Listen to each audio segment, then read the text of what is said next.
ang kagalakan ng pag-akyat sa langit.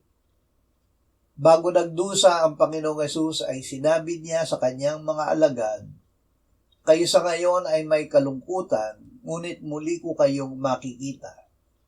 Magagalak ang inyong puso at walang makakapag-alis sa inyo ng inyong kagalakan."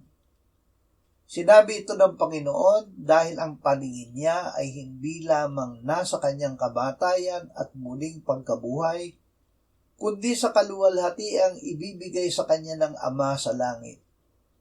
Sinasabi sa sulat sa mga Hebreyo, pagmasdan natin si Jesus na siyang nagtatag at nagpasakdal ng ating pananampalataya, na dahil sa kagalakang inilagay sa kanyang harapan, ay tiniis niya ang krus, hindi inalintana ang kahihiyan, at siya'y umupo sa kanan ng trono ng Diyos.